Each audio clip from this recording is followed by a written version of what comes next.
Welcome into the Hot Read podcast for Tuesday, April the 23rd. I'm your host, Easton Freeze, director of published content here at BroadwaySportsMedia.com. We're also brought to you by the 440 Podcast Network. You can follow me on social media at Easton Freeze. I'm joined as always by producer JT, who you can follow on social media at JT_Ruhnke. And we are also joined today by a special guest, friend of the show, Sean McEvoy. I almost said Sean Maccabee. I don't know where that came from. Sean McEvoy. I'll take it. A quarterback coach to the Stars. Sean, besides me butchering your name, aren't you so glad to be here with us? Well, you guys really know how to make a guy feel welcome. You know what I'm saying? Right. Like we can barely remember your name, but we love having you around here. Yeah. Oh, yeah. You guys couldn't wait to get me back. What's his name? No, great to be here as always, fellas. This is it's always nice to be a repeat guest on the show. And I know I've been with you guys quite a handful of times now. So always good to be back, talk quarterbacks. And yeah, man, it's draft week. So I'm excited as I know you guys are as well. It is draft week. And so we had you on, of course, last year for our quarterback episode. We said we got to do it again because I don't know anybody better to talk quarterbacks with than, a guy that's telling these pros how to do things. Like that seems like a pretty reliable source. So we're going to get in.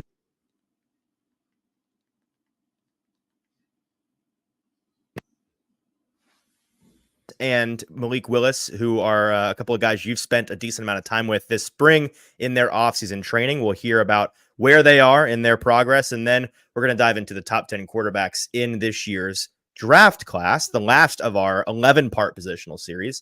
So relieved to be getting that checked off and done finally. Before we do that, a couple of housekeeping things. First of all, if you're with us here live on YouTube or on Twitter or on Facebook, thanks for tuning in. We appreciate you being here. We'd love for you to be a part of today's conversation over on the YouTube page.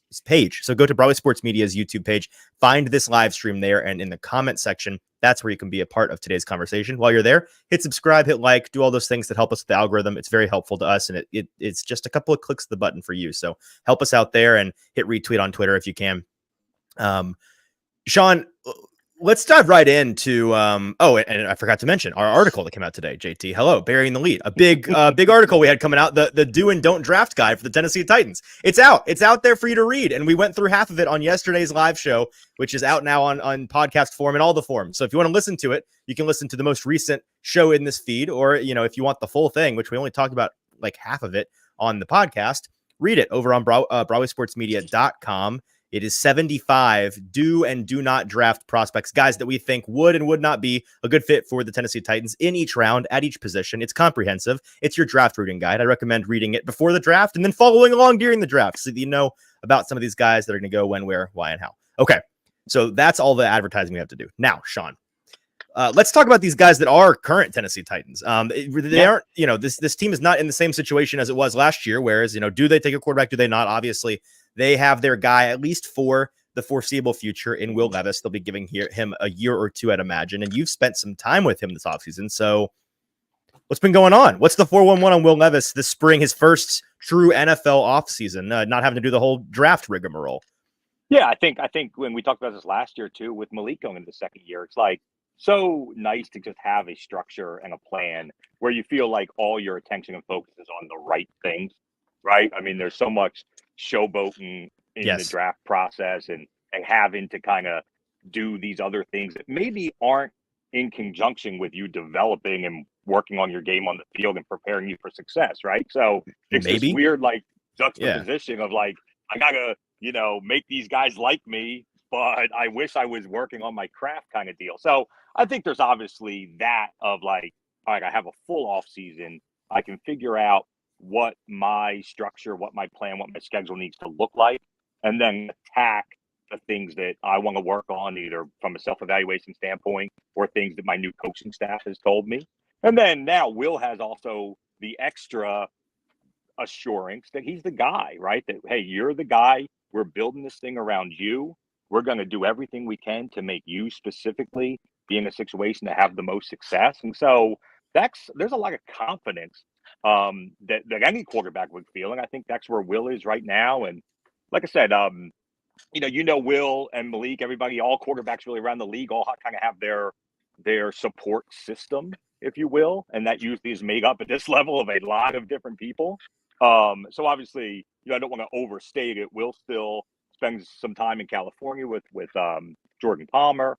He has a movement coach that he works with based out of Canada. And then when he's in Tennessee, he does some stuff with me as well, right? So don't want to overstate that. And just like Malik works with Quincy Avery, spent some time with Tom Gramelli and Will Hewlett down in Jacksonville, and then myself as well. So everyone's got their team, and we're all just kind of here to support whatever they need. But really where they've been now is just they've identified those 2 or 3 things, and a lot of it has been this new coaching staff coming in, rewatching their film from the previous year or 2, and maybe identifying some weaknesses that wasn't identified with the prior coaching staff, or at least putting a little bit more emphasis on, hey, for you to get to where I need you to be, let's work on these things.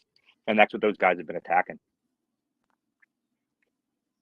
When quarterbacks are given the opportunity to start the rookie season, there's always this significant pressure, palpable pressure they feel, going from year 1 to year 2. It's always talking about what's that year 2 jump going to look like? Because we see it in the best guys.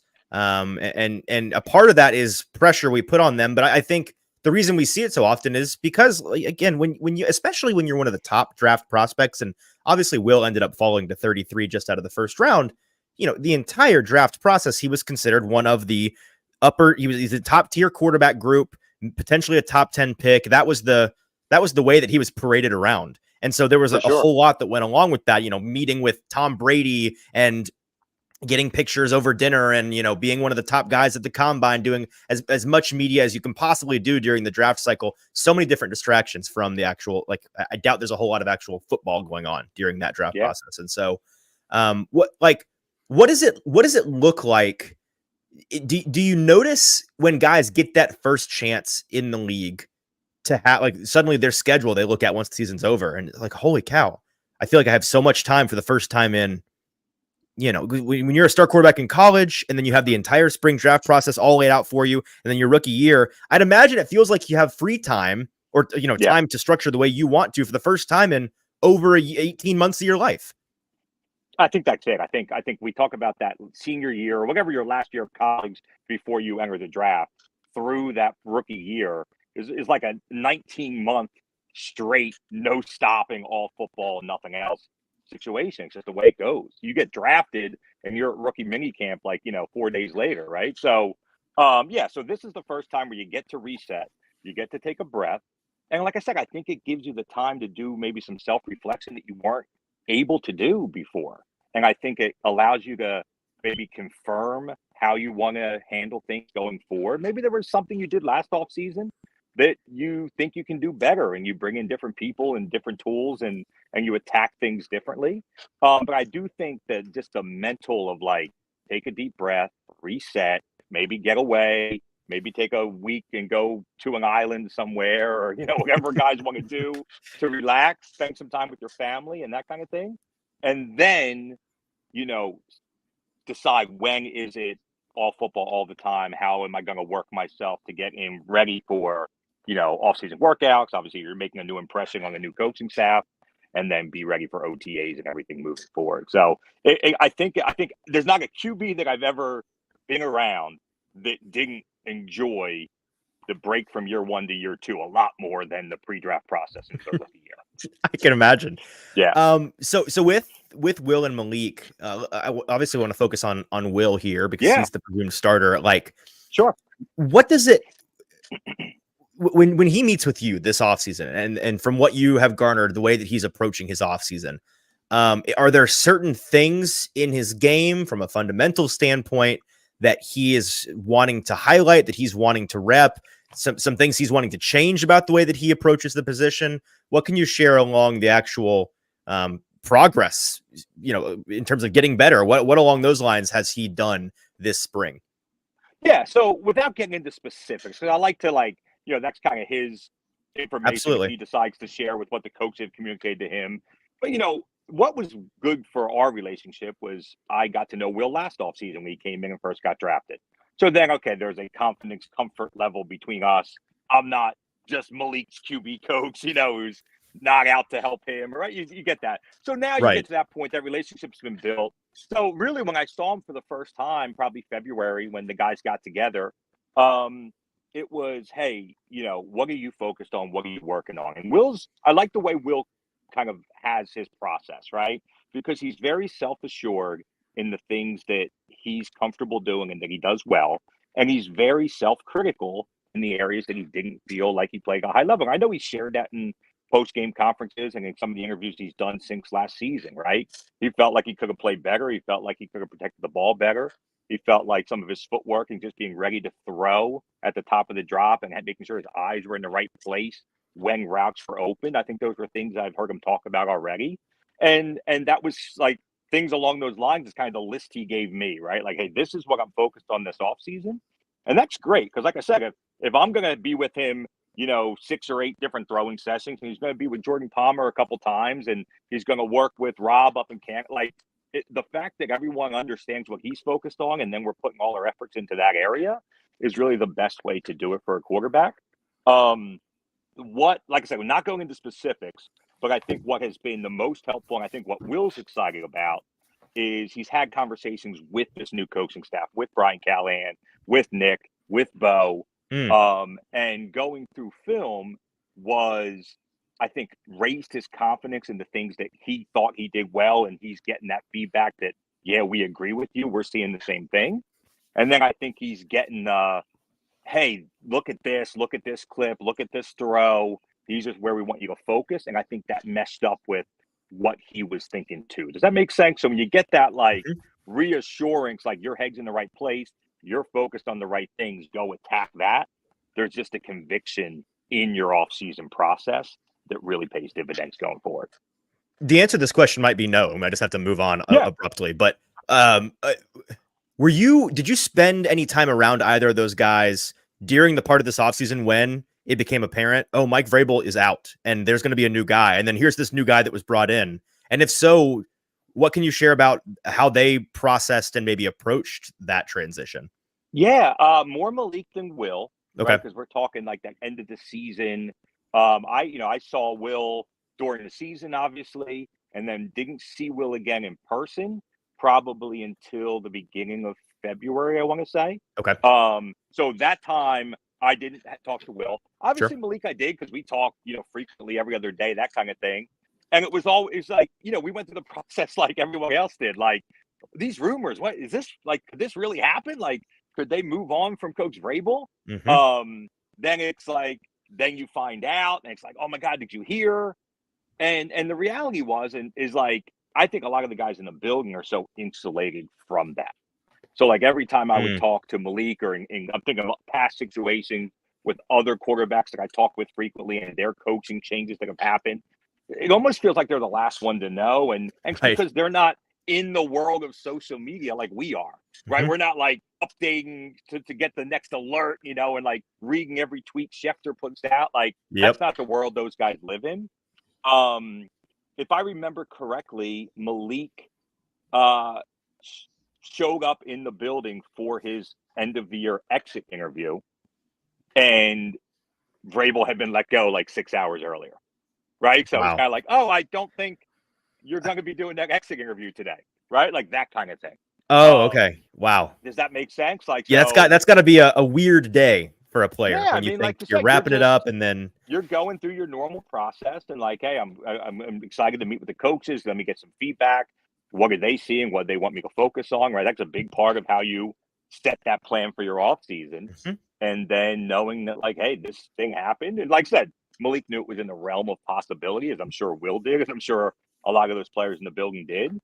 But I don't think there was any advance notice over what kind of anybody else or any fan got in that process. I think they found out the way they found out. Wow. Then there's the process of, okay, well, who's going to be our new coach and all the rumors that circulate with that as well. And, even with Will, I don't think any of those guys were really privy to who that person was going to be, prior to maybe 24 hours before the decision was made. So, and then they make the decision to bring in Brian Callahan, and I imagine both of those guys have had a chance to acquaint themselves with him, and I've spoken with him a couple of times, and it's always it's rainbows and sunshine and unicorns, and before you actually do the coaching part, you can't lose until you actually go out there and lose. Sure. That being said, there is a level of excitement, I think, amongst fans, and I'd imagine it's shared by players, at least on the offensive side of the ball. 100%. This modernity that he's bringing to the locker room, to the field, to the way that they're going to approach a game plan. What was the reaction to the perceived style this team is going to be taking on now? Yeah, that's it. I mean, you bring in an offensive-minded coach, and I think if you're an offensive player, that brings excitement. You bring in a coach that has had success with, if I'm thinking just about Malik and Will and Mason in this situation, with Joe Burrow and other quarterbacks prior, right? And so here's a guy that has had success with other quarterbacks, puts them in situations to be successful. And like you said, it's just a more modern style offense, right? So if the QBs feel like, hey, maybe we'll open things up a little bit more, maybe we'll pass a little bit more on first and second down and things of that nature. Maybe it allows me to get into a rhythm. Maybe, quarterbacks are excited about quarterback coaches, right? Does that make sense? Like Yeah. quarterback minded guys, right? And that's across the board. So when you get a guy with Callahan and his experience coaching that position, you get a guy like Bo who's played that position, right? And is a younger coach and gaining his experience, but a guy that they can relate to and has been, behind the center, if you will. That's what QBs like. They know there's a guy they can relate to, a guy that's going to put them in position to be successful. And like I said, with Will coming in this year, knowing he's the guy, and everything you've heard from Brian to this point, Coach Callahan, is we're just going to set him up for success. We're going to figure out what he does well. If he doesn't like something, we're not going to use that, right? And this ownership that they're going to allow, Will obviously, but to some extent, the entire quarterback room maybe individually has different type plans that work for them in case they are needed to play. Not to compare everything to what was there previously, but I think they're just excited about what that's going to look like moving forward. Absolutely. Absolutely. I've asked you this question before, but now that you've had a full year to be around Levis and acquaint yourself with Will and really I feel like be in a position to answer this question better. I'm going to ask you again. Yeah. You've been around a wide array of different quarterback talents in your time, guys that were never going to pan out in the NFL to guys that are currently NFL stars. And you know what that looks like when you're not on the field, when you know what that looks like up close and personal in a throwing session in April. With certain guys, I'd imagine you could probably just tell after spending 5 minutes around the guy whether or not it's going to work or not. And having spent time around Will Levis, what impression, and I want this to be a 2-part answer. The first being really having nothing to do with his play on the field, but the way that he carries himself, because that's an important part of playing quarterback in the NFL. The perception from the outside to me is that he, may just physically never pan out. He may never be able to play the game. But I have no doubt, based on what I've seen, that he has all of the intangibles, all of the stuff you need between the ears, the mentality in the locker room, in spring, in his own training, to be an elite quarterback. If the rest pans out, is that the impression that you get getting to know the guy? Yeah, for sure. And like I said, when we talked on this podcast last year, about what I thought of these guys coming draft, we talked about Will, and I didn't know Will. I'd never met him personally. And so, so now you have a whole different view of the guy. But sure, I mean, like I said before, he's very kind of specific, very detailed about what he's there to do, what his job is at hand. So if we come out for a throwing session, and the way these go, the quarterbacks are running that show anyway, right? So if it's just Malik and 7 of the Titans receivers, Malik's running the show. All attention's on him. That's his program. If Malik and Will are both out there, they both run it. No different than when Ryan would jump in with Malik last year, right? So, but what you see with Will is he has a plan on, these are the specific things that I want to focus on this session. These are the throws I want to make. There's opportunity in the offseason where the coaches can communicate that directly to the QBs, and then the QBs can then be the coach on the field, right? That's the way it works. And so he's definitely like a down to business, no wasted time type, which I like, right? I mean, that's what you want. That's what you expect. It's like, hey, especially when you're trying to get these guys, these receivers, tight ends, running backs during the offseason to come out and spend an hour and a half. Quarterbacks want to throw every day, right? They love working on their stuff. Sometimes the other skill positions can find other things to do that's a little bit more fun and interesting for them. Sure. So those guys, I'm sure, appreciate, like, hey, we're getting there. This is the time. QBs are going to get there 30 minutes early because they're going to do their plyo and warm up and get their shoulders ready and whatever. Receivers, you come at this time. We're on the field. We'll do drills. Now we're into routes. Boom. Let's get our work done and get home. So Will's very matter of fact that way. And like I said, very self-critical, I didn't like those 2 throws. Come over to me because I'll be filming some stuff. He wants to look at the video. He wants to look at his footwork. He wants to, hey, did I pull off? Did I lean a little bit on that one? Were my hips not open enough on that throw with the left? And that's why maybe I missed. All right, let me see the video. Yeah, that's why I felt it. Have that little conversation. Get back to the next rep. Does that make sense? So like really Right. intentional about what he's focused on. Like It sounds like that yeah, competitiveness and that moxie yeah. that you see from the outside. That's just who the guy is. Oh, for sure. For sure. And like I said, I think the self-critical piece is such a important thing for a QB to have, Mm. right? Is like because some guy it's so easy to like only be focused on the 3-4 things you think you did well. You know, I'm great. I had this do those couple touchdowns, or yeah, that session. How about those 6 great throws I had? Hmm. He's the one who would more like fixate on the 4 missed throws he had over a session than the 70 great ones he had. Does that make sense? Mm. And it's that consistent drive to continue to get better. Like I said, he is in a position now where he's the quarterback 1 of the Titans, no doubt about it. They hired a coaching staff to make him have success this year and put him in that position. He is in the pole position that you can be in if you're a quarterback in the NFL. And he's working like he's still QB3 coming out of preseason, Mm. trying to get himself on the field. Does that make sense? So Yeah. there's a lot of admirable stuff about the way he works for sure. All right, and so here's part 2 of the question, and it's the last Yeah, question we're gonna broach with Levis and with the Titans before we get into the top 10 quarterbacks in this draft class.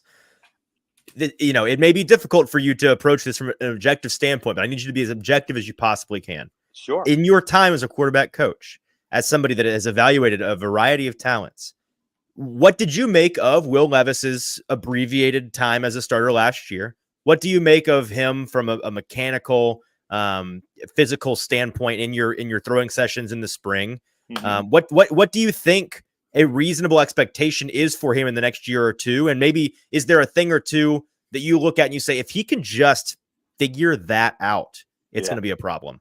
yeah, that's a great question. I think I thought his performance last year was slightly above average, right? I think Sure. there were some really good A lot of moments ups and and some downs, very up and flashes, down. very Yep. high. Then there was a lot of like not good enough quarterback play, right? I think Mhm. we'd agree with that. So now I'd going imagine he'd be the forward, first to tell you that. and that's right, and that's what he owns that too. I think the biggest thing is you saw the moments. We've had this conversation, right? Mhm. Malik had opportunities his rookie year. There weren't moments where you were like, oh, there's the flashes. I didn't see it on the field, right? Yep. Maybe you saw it in preseason. I'm sure some guys saw it in practice, but you didn't see Mhm. it if we're calling those 3 game opportunities. That's fair. You know, Will, whether you think he played great or you thought he was terrible last year, at least you saw those flash moments of good, competent quarterback play, you know, and not just the Atlanta game, because I think you can break down those throws and, okay, those are double move, kind of play action, scripted, take a shot. You Right. know, you probably get more out of him working through a progression, avoiding pressure, and having to read a defense to make a play, which you saw some of that. I thought I actually got more out of the Pittsburgh game than I thought I saw in Atlanta, if The that makes Atlanta sense, game. right? Mm. Not the gaudy numbers, but Right. sticking in the pocket, finding some receivers late, showing a Doing the hard toughness. stuff. Yeah. Yeah. So, you know, and then obviously, you know, the Miami game is going to be one because of that comeback late, but he Mhm. didn't play very well in the first half of the game, right? Yeah. So it's like that up and down, that ride is what you'd expect. So now going forward, it's obviously got to be more consistent play.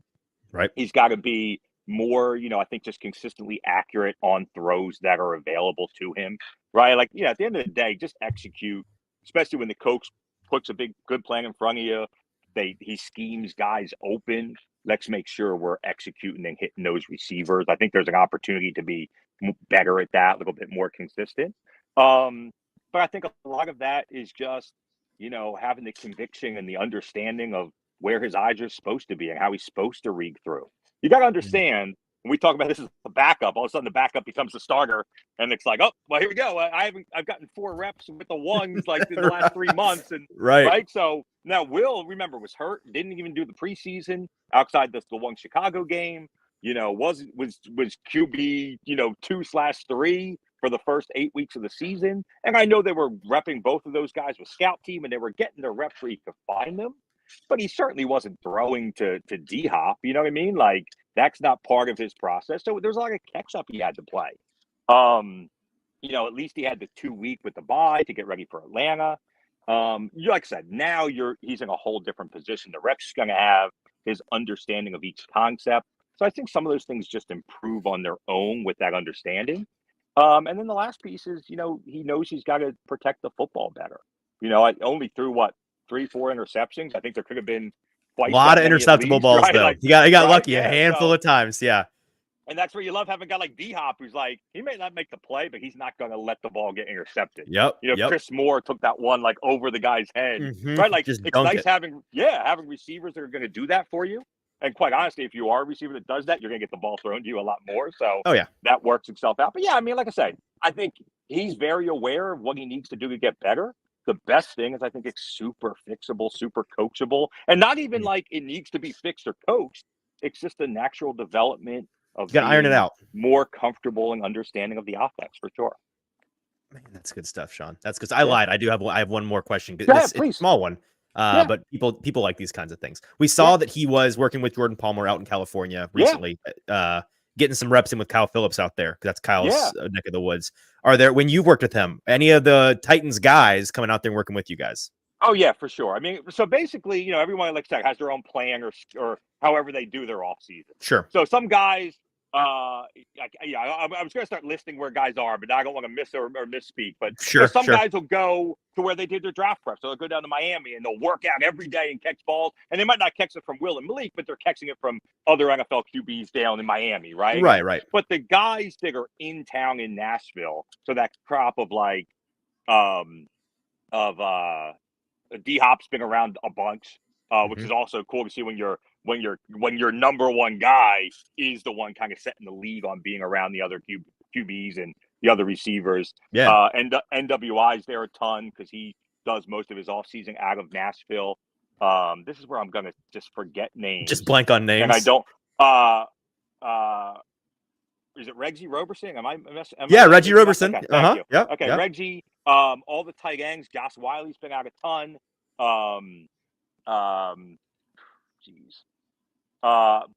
Hassan's been out. Chestnut's been out a bunch. There you go. Ty J's been out almost every day. Okay. Right? With anytime the QBs are throwing, those guys are throwing. I know I'm missing guys. I feel like I've probably seen. That's a good list. That's stronger than I would have done. I'm terrible with names on the spot, so that's good. And I'm like trying to picture like, all right, like who were the 12 guys on the field the last time we were out there? And my apologies to anyone I missed. But yeah, no, it's a good like the guys. Like the big deal is like everybody knows where everybody is, right?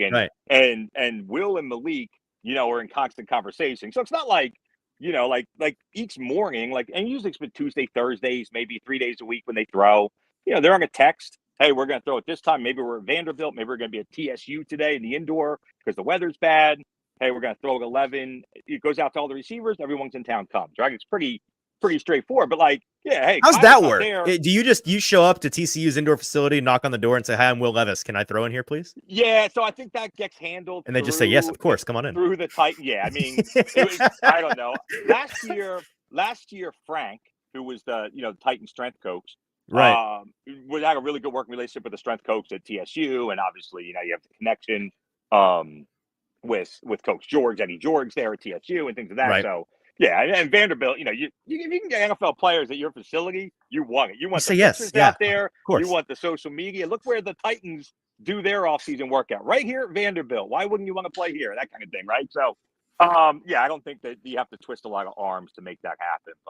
But yeah, the point is like either the receivers are there working with their QBs because they want to get better, or they know where they are. Hey, Chig's in Miami this week. KP's out in LA. He's going to be back next week, though. He'll be Kingsey has been there every day. That's a name. How did I forget Mason? Literally, like listen. I think we all could have assumed that he's always around, right? Yeah, but I just feel terrible. Like there's guys putting in a ton of work. All I know is I don't have to catch, right? So if I'm out there with Malik and Will, there's always 5-6 guys at least out there helping them out, getting their work in. So Man, that's so good. We that was worth the price of admission alone. We could end the show right here. But we're not going to. We're going to talk about the young quarterbacks that are coming into the league who are having to do all of this draft How nonsense, about and it? they haven't gotten Yeah. to work out all season long. And we're going to parade them around in Detroit here later this week. So we're going through the top 10 guys. Every year when you get to the quarterback episode, you get worried because some years it's like, oh boy, quarterback 4 through 10. I don't know what we're going to say about them. Yeah. How Pretty about decent crop of guys this year. The top 7 or 8 are going to be pretty easy for us to talk about. it? Mm-hmm. So let's knock out the guys at the bottom of the list, and Okay. that's your Cooper Bradleys of the world, your your Joe Miltons of the world, your Michael Pratts of the world. If you're a big fan of sexy hair, Sam Hartman out of Notre Dame, it's those kinds of guys. Yeah. Before Sure. we started the show today, you brought up my number 10 guy, Cooper Bradley. Carter. Right? Out Carter of Bradley? Is it Carter? Or Carter. Bradley. Sorry, not, Yeah, I don't know where I'm getting Cooper from. You're Carter good. Bradley. See, like, frankly, that's how much work I've done on Carter Bradley. We definitely called him Cooper Bradley the entire time when we were at the Senior Bowl, though. I think that's what it was, which is To tough to because his- he was one of to like his 6 guys face? there. To his face? No, No, not to his no, face. no. Certainly not. That would have been tough. No, so Carter Bradley, the Yeah. deepest apologies to Mr. Bradley, whose father is a coach in the NFL. That's the connection that you may be familiar with. But Carter played down there at South Alabama, was it's unfair to say odd man out, but kind of the odd man out at the Senior Bowl. The one guy that, folks showed up and they're like, I know these other guys. Who's this kid? Yeah. But I don't think it's unreasonable to look at his profile, to listen to guys that actually have watched a lot of South Alabama and watched him play and think this guy could carve out a backup role for himself in the NFL if he plays his cards right. He's got a good build, 6'3", 216. Yep. He's 24 years old. He's got a decent arm. He's not a super mobile quarterback, but he's not immobile. He strikes me as your classic backup. Yeah. Yeah. I mean, he's honestly the classic guy that would play at the level he played at, like a guy who's South Alabama. Shout out to Jim Nagy, obviously, who runs the Senior Bowl and has always done a good job of finding those local to the Senior Bowl players, right? Quarterbacks from South Alabama, North Alabama, some of these underrated guys, and getting them out there and getting them invited. Obviously they do, some of their work so close to South Alabama's campus there for the Senior Bowl week. And, it's a great invite and gives this guy exposure that, he probably wouldn't have, right? Obviously, you said it. If you're drafting Carter Bradley, you understand what his upside is, but you think, okay, he's going to work hard. He's a coach's kid. He's going to understand, you kind of give him credit for things, whether he deserves it or not, that he's going to be really coachable, that he's going to put the time in and watch film and study the playbook. And he's just going to be a really good leader and a coach on the field. And he gets credit for that stuff. But I agree. I mean, a 6'3", 215 guy with a pretty strong arm, that's certainly someone you have to take a look at. I think it's hard. I think when you get to that like 5th, 6th, 7th round, like what is a team looking for in a quarterback at that point, right? Like what makes them even add a 3rd or 4th guy to their team at that point, instead of just, we'll worry about this next year and let's find maybe a depth player at a skill position that maybe will contribute, quite honestly, a lot sooner. I can really wrap my head around 1 through 4, rounds 1 through 4, what I'm looking for, how that fits my system. Mm-hmm. Maybe it's a backup that can potentially start. Once you get to the late round guys, I don't know. It's interesting. I think team to team, you'll find something different. There'll be a coach who just thinks that's the perfect guy to round out what they have on their roster. And, is Carter the guy over, some of the other guys we want to talk about here in a minute? I'm not sure. But it'll be interesting. Now, moving on to a guy who kind of the opposite of what Carter Bradley is. I'd say the opposite. The absolute wild card quarterback in this draft, who was also at the Senior Bowl, Joe Milton, is such an interesting prospect because you saw it at the Senior Bowl. Yeah. This kid can throw the ball farther than the entire football field. Over them there mountains. Really, genuinely can. Processing where to throw that football is the biggest thing for him. And that is why there have been so many people who think that he is a late 6th or 7th round, or maybe will even go undrafted. But based on the arm talent alone, is there something there that a team might want to look at? I don't know.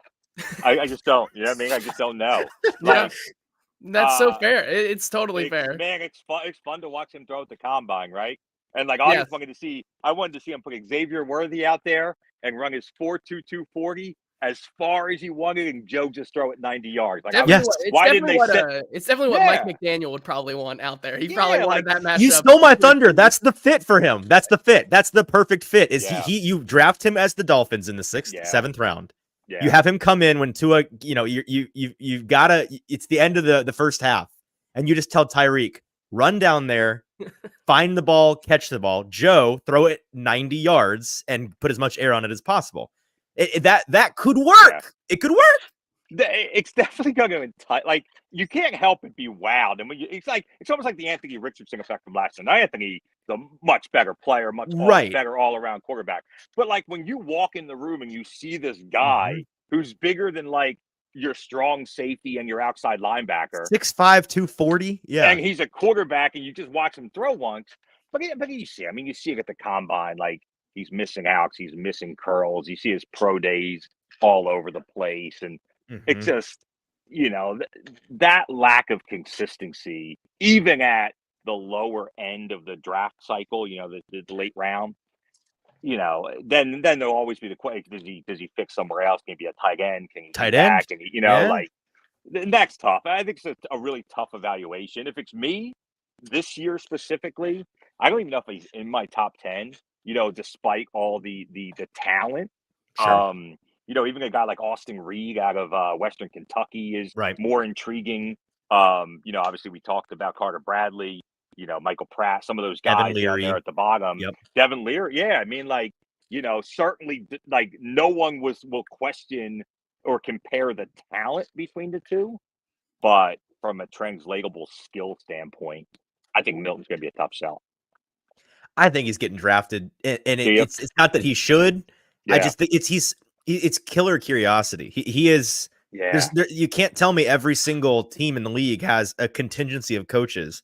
They're just dying to see if they can fix something about him. So, like, it's too tasty to not try. I think somebody's going to convince their GM.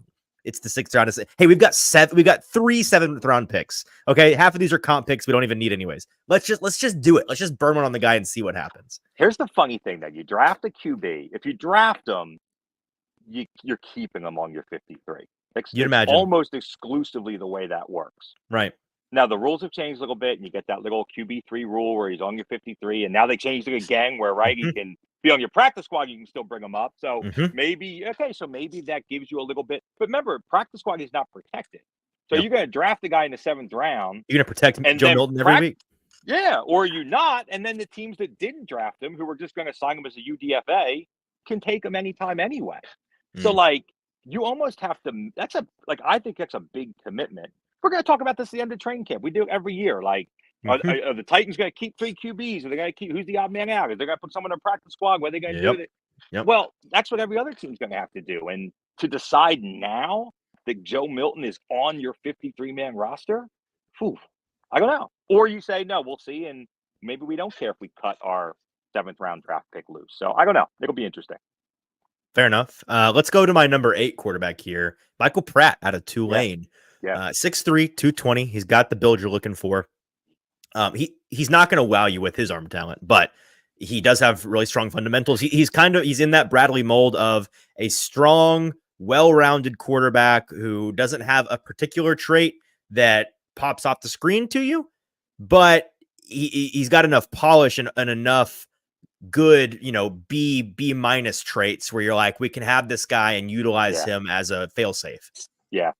He's like the small school guy this year that I think people see a lot of promise in, right? Sure. Like not that he's Jimmy Garoppolo or Trey Lance or that kind of thing, but he's like hey, this guy, he plays the position at a high level, makes good decisions. I like the way he throws the football. He's a guy that mechanically, I didn't love the way he threw against the combine, but I think from what I'm hearing is that's what he's been focused on a lot in his draft prep process and just trying to fine tune some things mechanically. But yeah, he's a guy you pop on his film and there's a lot to like. And then you got to do the old, well, how does that compare because of the competition he played? versus what we're seeing from the other guys. And, and that's the thing that seems to confuse coaches and GMs and decision makers every year is how do you make that comparison? How does that translate from the lower level to the NFL? And sometimes they get right, sometimes they don't. He's an absolute gets drafted guy. To me, he's like a 5th round guy, but this is a year where like every single quarterback that we're going to talk about today could be drafted a round and a half higher than I think they should. Right. And so I think it's very clear to see maybe if we say Pratt's the 8th best quarterback this year, that might be a 3rd round, 4th round guy this year. Right. Which would be interesting. But yeah, no, he's a guy, like I said, more because we were talking about ceiling and floor all the time. I think Pratt's a guy that you like where his floor is at. And you feel like he comes in, and if he's more or less exactly what you saw in college, he can be, a solid QB2 type for a team that, just needs a little depth there. Now, you talk about something really interesting about how we might see some of these quarterbacks go a lot higher than where they are consensus. And I know this is where we're going because I know I can just read your mind. I know who's going to be at your number 7 right there. Where's he on your list, JT? That's the question. He's number 5 for me personally. Okay. Spencer Rattler. Love Spencer Rattler, Spencer. man. Yeah. I do think that people will be surprised, but I think there's a very good chance that he finds his way into the late 2nd round for one of those teams who has maybe a quarterback entering a bridge scenario. But I think there is a lot of things to like about Spencer Rattler. No, it's not just because I'm a Gamecocks fan. I do think that I didn't even know that. I didn't know that actually. I do. Funny. Yeah. My brother goes to South Carolina. So the past 2 years I've been frequenting the live Spencer Rattler tape. But what he does is he goes out there and he tailgates with all the guys like you do. And then I get some unhinged in-game texts with no context. I should go back and find him where he's like, Xavier Legette is the truth in all caps. Hey, Spencer Rattler is an NFL quarterback in all caps. They may or may not be sober takes, but they are takes. The best scouting info you can get. You saw it live with his own eyes. He saw it live. Perfect. Despite him only playing a couple series in the Senior Bowl there, I think there is some merit to him being the Senior Bowl MVP that week. I do think that when you think about arm talent between those 3 middle guys, which is Michael Penix, Bo Nix, and Spencer Rattler, I think he rivals all of them. I think the biggest thing for him that is really needing to be worked on is just more of the processing skill, which I think is something that he's not going to have to do right away because I don't think he's going to have to start right away. Obviously, I think if you threw anything better than what the South Carolina offensive line threw out there last year, I think we would have been able to see him process a lot more in that. And, we could have this conversation where he is up in that talk of a Bo Nix or Penix range, but there's so much upside, I think. And, for the journeyman career that he seemingly has already had in college to still get an early start still persevere through that, I think is something that also deserves some credit. Yeah. I mean, he's such a weird study because there's a reason that in 2021, he was the next year, he's going to be the number 1 pick in the draft. Yeah. And then in 2022, they said it again, right? Like 2 years in a row, he was the Caleb Williams next year, right? Yeah. 2 years in a row. Now, that didn't come out of nowhere. That's because people saw his talent, his arm talent. I agree with you. I think he's second to only Caleb Williams from an elite arm talent standpoint. Wow. Right? Like that's where I think he ranks. Now, I don't think he's the 2nd best quarterback, but from like a elite talent, thrower of the football with like an adaptability, arm angles, being able to, go right and flip his hips and throw, like all those fun things we like to see, right? He's second to Caleb Williams, in my opinion. Now, how did he go from being the absolute, no doubt about it, he's the number 1 next year, and then we're drafting Kenny Pickett instead? How did that happen over these next? And we know what happened to Oklahoma. And then it hasn't been consistent enough at South Carolina. Like we talked about Will, but man, you see the flashes there. You see if I can get a little bit more of that more frequently. Hey, maybe that's the take. Maybe even after he got superseded by Caleb that year, he should have just come out in the draft anyways. I mean, honestly, like he might have gone around the same area. I was just going to say, I bet a lot of teams are going to draft him exactly the same way. Like they didn't need to see. This is the funny thing. We talk about this all the time. This isn't just like traits and production. This is like the reality. Say Caleb Williams went 3-9 this year. No one cares. He's going to get drafted. He's the best quarterback in the draft. Yep. Doesn't matter. Now, if he went 15-0 and won the Heisman again, okay, then great. We love that too. I mean, Drake May went 0-2 in his college career to Virginia, or no, Georgia Tech, Virginia Tech. Georgia Tech, yeah, and then he's still getting drafted where he's drafted. At some point, we'll realize like these are the same guys, regardless of their record, even like regardless of how many interceptions they throw or how. That's the funny thing, right? Like we wouldn't love it if Caleb, threw more touchdowns or more interceptions than touchdowns, right? Or if he was a 55% completion guy. I'm not saying we'd like, oh yeah, he's still great, but he's still the same guy, right? Mm-hmm. Like. So we got to fix it. Anyway, that's a long way around to like with Spencer. Yeah, I mean, he is who he is. He's somewhere between the guy who didn't play consistent enough on the field and the guy who was no doubt about it from an arm talent thrower was going to be the number 1 pick 2 years in a row. He's somewhere in between there. And I think there will be, to your point, JT, coaches and GMs and teams that would rather see the potential upside of a guy like Spencer than Bo Nix or, Michael Penix. And, you're going to find out I'm not as high on JJ McCarthy as others too. No one's going to take Spencer Rattler over JJ McCarthy. Let me be on the record. Sure. But is there a higher upside potential if I can get Spencer to where he could possibly be? Then yeah, there's a higher upside potential than there is in a guy like McCarthy.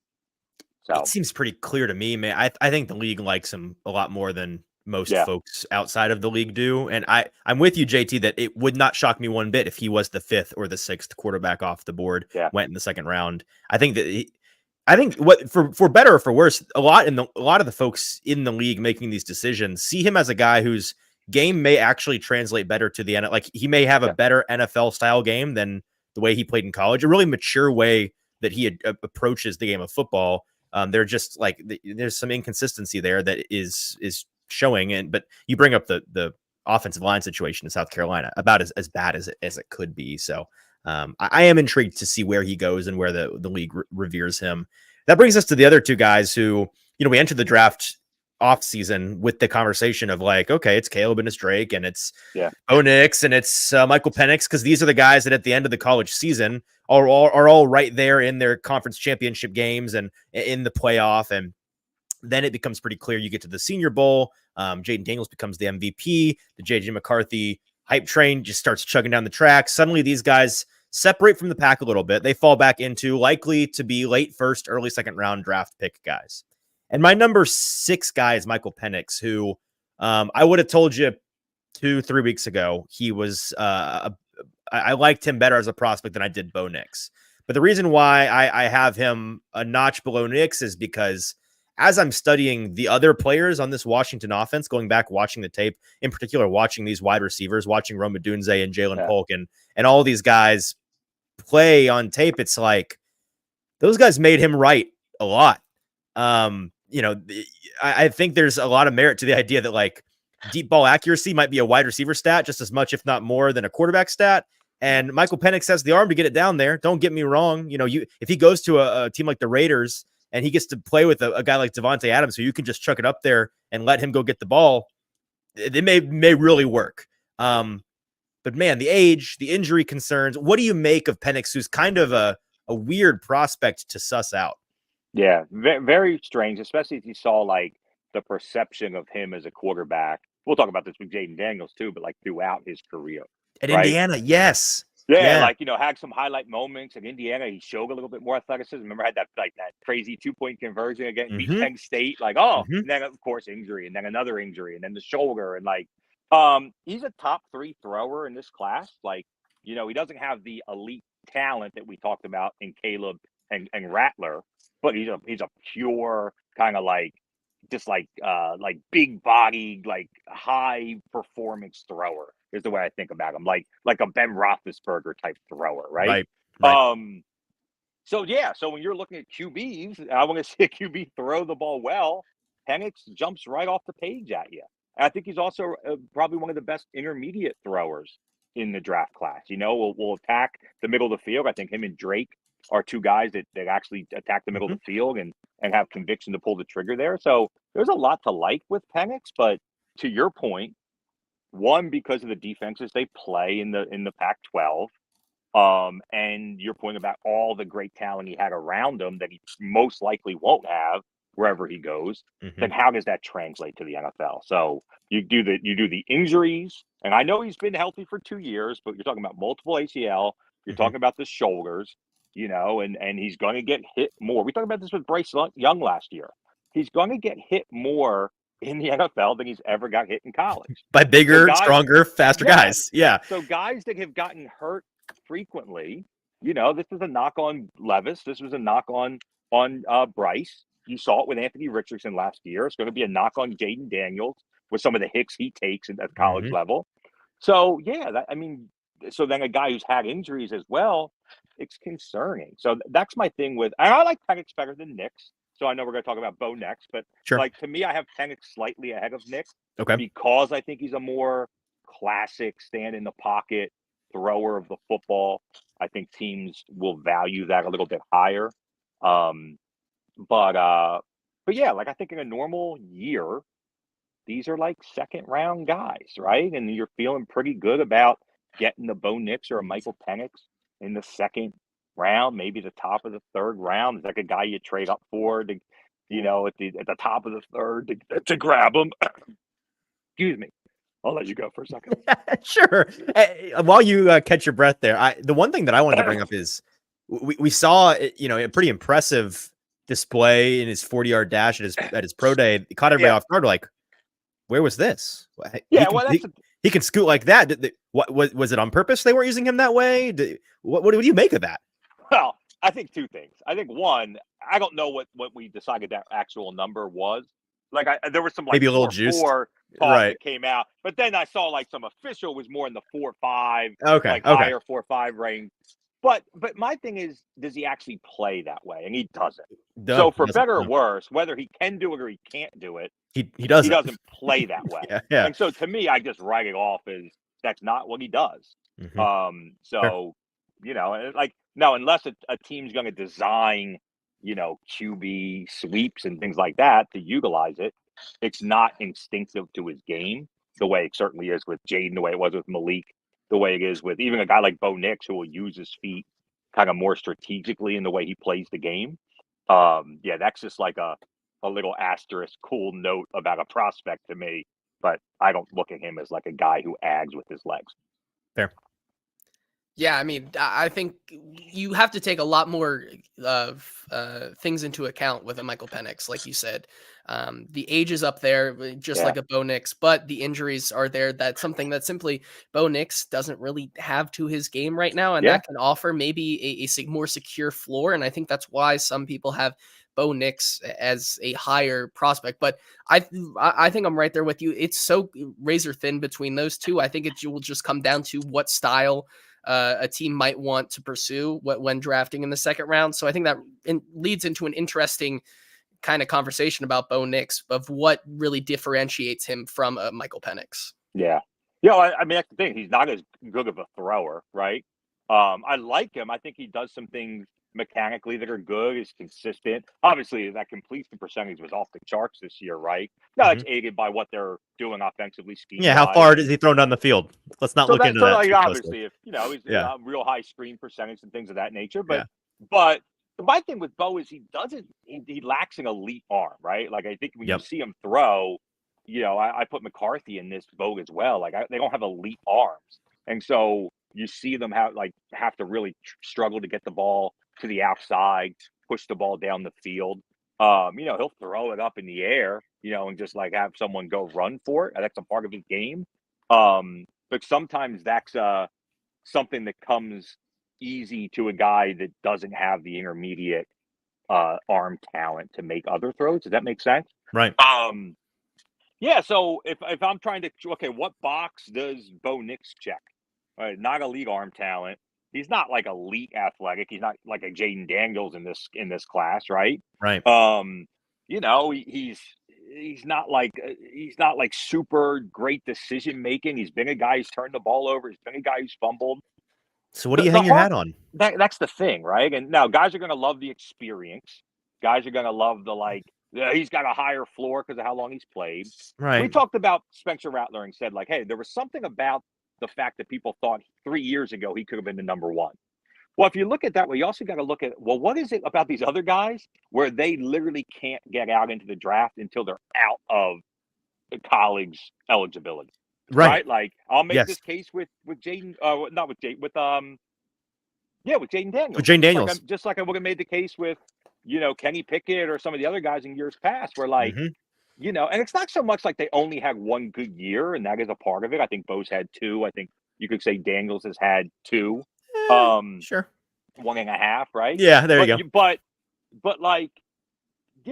if guys were heavy talent and really had a lot to show, those are the guys like Trevor Lawrence and Caleb Williams are like, you can't wait. When are they coming out? If he could come out now, he'd be the number one, right? We do that every year. Like, you have to wait until he's actually eligible to come out in the draft. So I think there's that borderline between experience, like a Bo Nix or a Sam Hartman, but you have to measure that with okay, but why could they not? Like, if Bo Nix could have gotten drafted anywhere in the top 4 rounds last year, he would have come out, in my opinion. Yeah. He didn't because he knew he didn't have a shot to do it. Mm-hmm. So now here he is. So is he a much different player this year than what he was last year? I don't know. Yeah, that's like I said, to me, Nix and Penix are like classic QB, like second round, third round type guys to me. Right. They're go ahead. Yeah, but I'm going to say, but are they going to get drafted in the top 20? Maybe. Bingo. Right. So, and we talk about this every year. Every year is different. It's all about what teams need QBs, not how good the QBs are. We talked about, we talked about Levis because we're on this podcast. I thought Levis was the 4th best QB last year. Right. And I thought he was a second. I thought he got drafted appropriately, in my opinion. My pre-draft evaluation where he got drafted, I thought was an appropriate place for them. Okay, so that's an interesting conversation, though. So, like, if you merge the classes, is he in this tier right here with Nix and Penix, or is he a better? No. Was he a better prospect than those guys? I think I have him above McCarthy for sure. Okay, and I have him above maybe Drake May. Possibly. Whoa. Okay, we're gonna get into that. Wow. But isn't that interesting? Like, it is interesting. I haven't changed my opinion. I think Levis was properly drafted where he was last year. I also think he's maybe, in my opinion, better than McCarthy as a draft prospect coming out.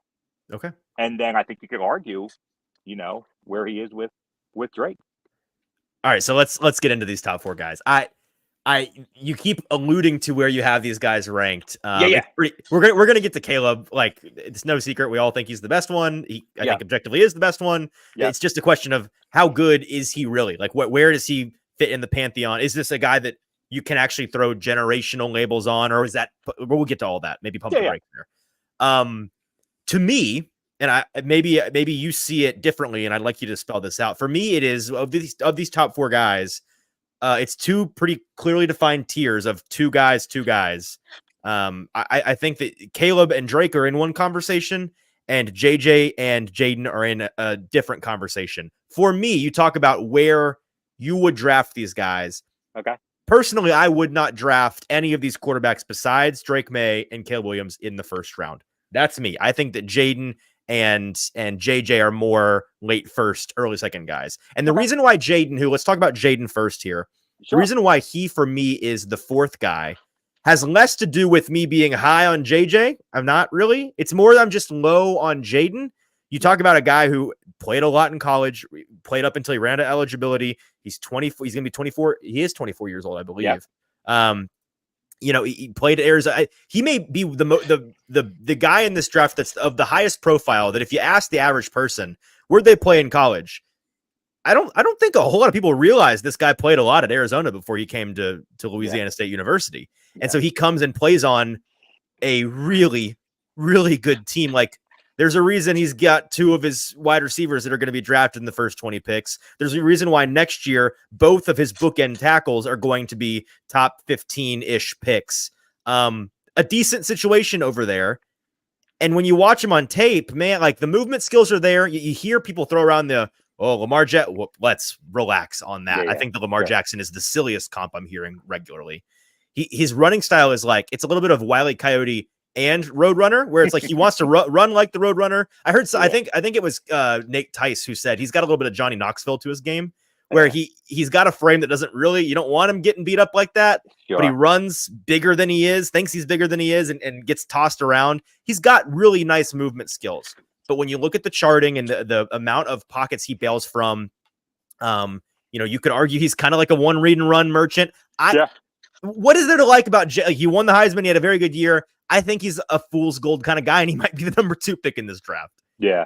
No. So I agree with you. That's a lot. I'm sorry. That's a lot. No, you're good. I'll take it nor. Like because I probably undervalue, or at least to the consensus opinion, I'm much lower on all of these guys, even Caleb to some extent. Okay. Although let me start by saying I think Caleb is head and shoulders above everybody else in this draft. Is he a top 5, top 3 pick in any draft? Like he's worthy of a pick in that range? Yeah, for sure. I think so. Okay. Although I also don't think he's like the greatest quarterback since whoever. You know what I mean? Like Montana, I think he's about where Trevor was just a couple years ago. Like no doubt about it. QB1. You know, Trevor hasn't been incredible since he's been in the league, right? He's had his moments of up and down.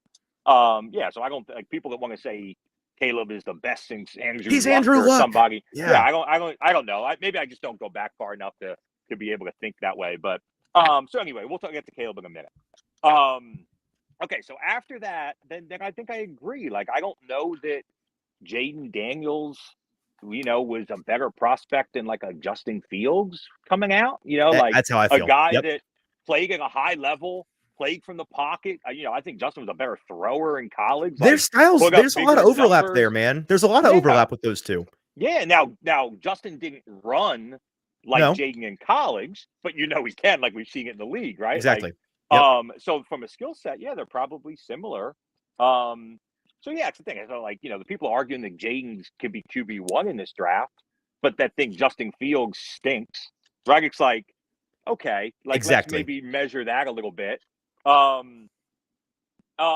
think that the question about Jaden and Drake, because I think those are the two that most guys seem to compare, right? Like who's going to be 2? Who does Washington want? That kind of thing. Right. I think it's going to be very much this team coach specific. Like, do you want an offense that's going to look the way it'll look if Jaden Daniels is your quarterback? Or do you like the way an offense looks with, Drake May, big pocket passer, And that's when it's a tough situation when you've got Cliff Kingsbury in the room. That's when you don't want Cliff around, but unfortunately he is. And so that's the kind of thing that is going to inform that decision. And I don't know it's bad. Like it's Anthony Richardson last year. The Colts, if they had picked 1 through 12, they were going to do whatever they could to get Anthony Richardson. Sure. Because, Shane Steichen, who obviously come from Philadelphia with Jalen. That's what he wanted that guy, right? Yep. Like he was going to draft Anthony Richardson. He would have taken him over Bryce and CJ. If no other team maybe wanted Anthony Richardson, I don't know. Like I'm sure somebody did eventually, but he probably would have dropped a lot further. So it's not right or wrong. It's not like overdrafting, underdrafting, or who's better or not. Sometimes it's just what does that GM, head coach, offensive coordinator, how do they envision what their offense, what they want it to look like, and who fixed that bill. So I think a lot of people that are maybe mocking Jaden Daniels to Washington is for that reason. They go out and get Mariota as their backup. All right. So that maybe that gives a little hint to what style. He just came from Philadelphia. What style, maybe quarterback we want our guys to look like, how they play style. Maybe that's a hint.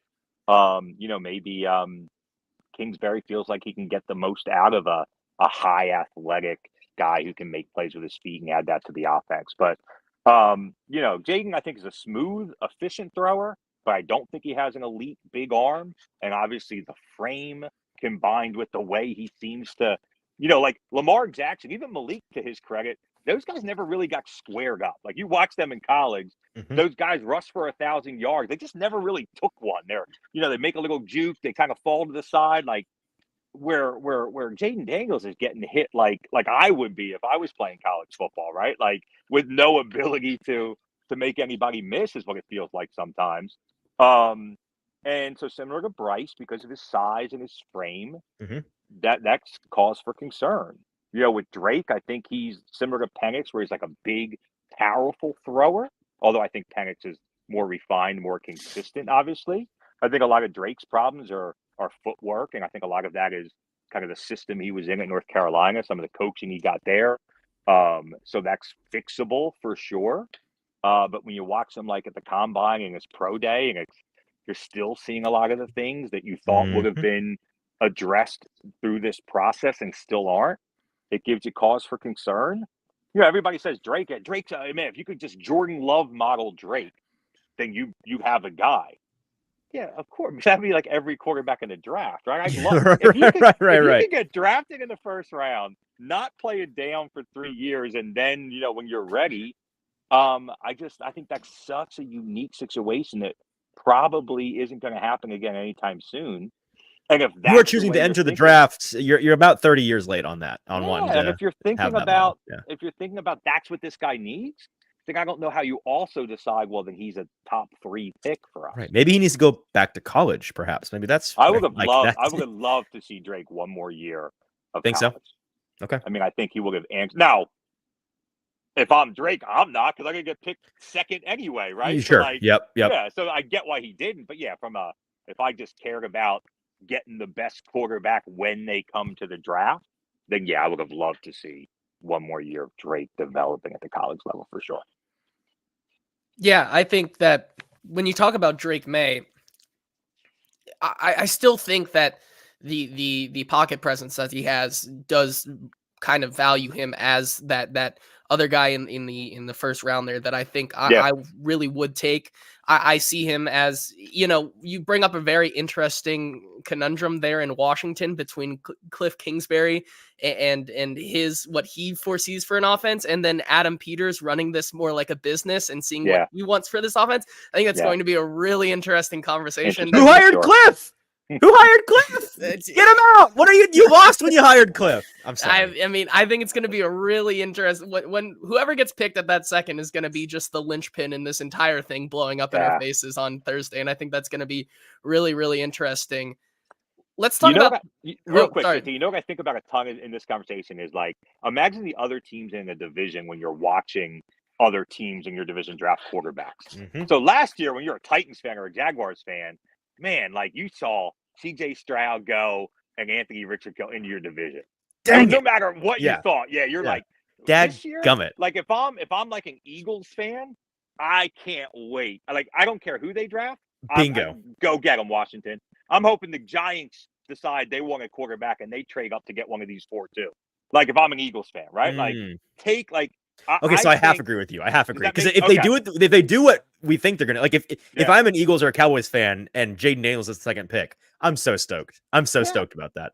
If the Giants go up and get a JJ McCarthy, I'm so stoked. I'm not stoked if either of those teams end up with Drake May because I'm clearly higher on him than you are, and we'll get into that in a minute. But generally speaking, I get what you're saying. That's a good way of framing it. Yeah, just like and that's where I maybe undervalue the class. I think of it in that perspective. Like I think these guys are going to be overdrafted this year.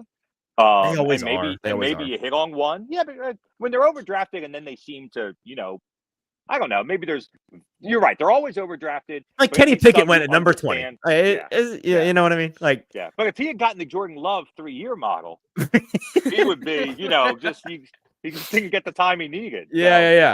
Yeah, the league screwed him. It wasn't his fault. It was his situation. That's the way it goes. So I'm really glad that you're on this show right now because it's the first day of officially draft week. And I loved how you said that you're not high on JJ McCarthy at all, because that's where I was a month and a half ago. And then people on the show continued to gaslight me into believing that he was worthy of a top 10 pick. Good player, and I'm JJ glad McCarthy. that I'm glad that I'm being I'm returning back down to earth here, because I just vindicated. We've talked it. We went to the combine. We talked to everybody there was to talk about. We just went up to them with microphones and said, "What is there to like about JJ McCarthy?" And it was between, just having Jim Harbaugh as a coach, like that is obviously a big thing to people in the NFL. He wins, baby. He just wins. He's a winner. He's a winner. He's not afraid to throw over the middle of the field, which I do think is a part of his game that I like. Okay, like you can throw over the middle. That's great. But there's just so much for me in his game that makes him not worthy of that top 10, certainly top 15, in my opinion. There should be a study done. It's like the earlier in the conversation somebody tells you how many wins he has, the less you think you should think of him as a quarterback, right? Like ask me about Caleb Williams. Man, his arm talent, he just jumped, his decision making. He's a natural born leader. He's, okay. Tell me about Jason McCarthy. He won a lot. But like Stetson Bennett, 3 losses since high school. Yeah. The dude's a winner, man. This was the Desmond Ridder argument. Oh, he just won a lot. Stetson Bennett won a lot, right? Like no one thought Stetson Bennett was a guy you should trade up for to get at number 4. No. So no, but the infuriating part of that is that's not the argument coming from Michigan fans. That's not the argument coming from media analysts who are like, I love JJ McCarthy, and here's why you should like him too. It's what we're getting from the league. And maybe it's all smoke. They're just blowing up our asses. But like, dude, the fact that it seems pretty clear a lot of teams in the league actually value with a straight face, guy's a winner. What are we doing? The problem is there's 7 teams that need a quarterback. Not like could use one, not like literally like right now don't have a QB1 for next year. I'll include like Denver in that conversation, right? Denver and the Raiders and the Bears Like can the Raiders start, Gardner Minshew? Sure. Right. They can, but he's not really a QB1. Can Denver start Stidham next year? Sure, they can. Right? Like, yeah, that's right. Everything's changed now. Can the Vikings rock and roll with everybody's favorite? I can fix him, but they can, but like that's the difference. So when 7 teams need a quarterback, then that 4th quarterback looks incredible right now. And I mean, that's the truth. And because I can't, what am I going to do? Am I going to wait and am I going to get stuck with the 7th best guy? Now if it's Spencer Rattler, you might end up being better off, but. No, that's the hard part. So I think, I think when people are like, okay, we need to have a quarterback, we need to get one this year. Our best chance to have a guy with any chance is a 1st round type guy. He's got to at least be one of the top 4 guys. Right. Well, look at next McCarthy, year. It's a good year for McCarthy to be the 4th best guy in the draft class is kind of the interesting thing. Guys are going to love him because he's quote unquote pro ready, because he worked under Harbaugh, because he's an under center. Like if you're the Titans from 2 years ago, you love McCarthy because like you've seen McCarthy run the offense. Malik came in, they're like, oh, he's never taken a snap under center. This footwork, we saw that didn't equate to a lot of success when he got put on the field as a rookie. McCarthy would be better at that out of the gate. So it's not that McCarthy would be terrible if you draft him, but then what? So he's a little bit better his rookie year. If he has to start week 6, maybe he looks like he can handle it. But now, it's the Mac Jones conversation. We keep drafting these guys because they're pro ready, and we think they have a higher ceiling, a higher floor, but clearly a lower ceiling. Mm-hmm. And then 3 years later, we're criticizing them because their play isn't good enough. You got the guy you drafted. If I drafted Kenny Pickett or I drafted Mac Jones, I knew that there wasn't a super high ceiling. So I don't be surprised 3 years later where he's not winning games for your team single-handedly, right? It's the whole win with or win because of argument. Mm-hmm. If I was a team, an owner, a GM, a coach, I would hate drafting a win with guy in the top 10. Right. And there's levels to that, right? Where it's this guy's probably going to be a guy you win with because of the limited ceiling. But I think your point more specifically is that drafting a guy that you're pretty confident the best version you can get of him is probably still a win. A Kirk Cousins level. Sure. This is the best guy in the league you can win with. You might win because of him occasionally, but not consistently. I do see a world in which JJ goes to the right situation and is a starting NFL quarterback, is a good quarterback. Whether or not you want to say, well, but he's just going to be a win with guy. I agree. He'll probably be a win with guy. Yeah. What is a reasonable expectation for him from a comparison standpoint? Because you've heard Kirk Cousins out there, like a spirited Kirk Cousins is like a pretty lazy more comp, athletic, more athletic. Right. Yeah. It's a tough one because to me, like the faces that pop into my head are like Drew Lock, to me. I love Drew Lock coming out. I've heard Gardner Minshew as a possible guy. Makes sense to me. But I've heard Baker Mayfield maybe a little bit.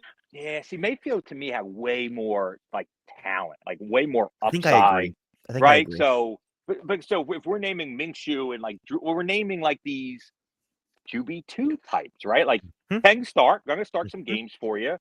Once again, I mean, I know Daniel Jones is much bigger, but like in terms of ceiling, that level of play where it's like almost, but not quite. It's a tough one. I don't know. It is. I don't know what the grade. I don't think there's any super favorable comp for him, right? And I think that goes back to the problem is like, right. It's kind of like the Knicks conversation. What is the thing, the box he checks? Like no one with a straight face is like Justin Herbert. This guy, no one's saying. Yeah, that. man. You just want to give him the ball and let him pick you apart. Like no, right. This guy's Joe Burrow. If you let him be, no, he's not. I think to be fair, you can see him do all the high level things you need a quarterback to do if you're going to draft him early. You just see it so few and far between, right? Where like, Caleb Williams, Drake May, Jaden Daniels, even Rattler, you get 4 or 5 like highlight plays a game. McCarthy, it's like, maybe I watched all the film and I found like 22 throws where it was like, I saw him do it once. Mm-hmm. There's another good thing. It's like you're really reaching to find it. Not that like you're drafting a player on his highlight film. But I think there is something to say about that. Like, how often are we seeing above average high level plays on the field? And I'm not sure you see that with McCarthy. Last spitball. This is like best case. Yeah. Dak Prescott? Yeah, but Dak Prescott was drafted in the 4th round. Right, so like that's I think we all agree. JJ's not. Yeah. He shouldn't be a first round pick. That's the whole conversation. Yeah. Where are you on Dak? Like, do you think Dak's a high level top 15 type? QB? I'd say Dak is like maybe one of the worst guys I think you can win because of, which is ultimately I think he's a borderline top 10 guy. Where McCarthy, best case for him, he comes in, he really ingratiates himself in a system. He knows his spots. He knows his guys.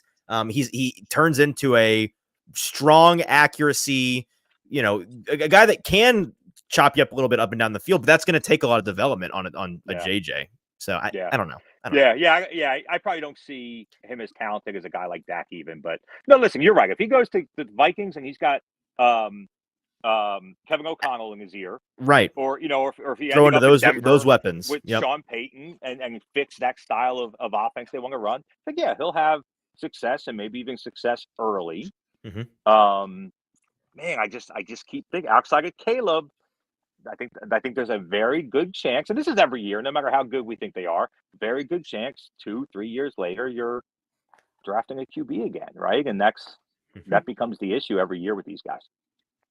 Yeah. So that's really interesting because you've heard through this entire pre-draft process that outside of Caleb, Drake May is the only other one. What do you think is the true ceiling for Drake May in the next level? Then I'm going to guess it's not a ceiling thing for you, Sean. I'm going to guess it's a floor thing mostly. Right now, I just don't. He's very inconsistent. Sure, I think when you watch his film, he's probably.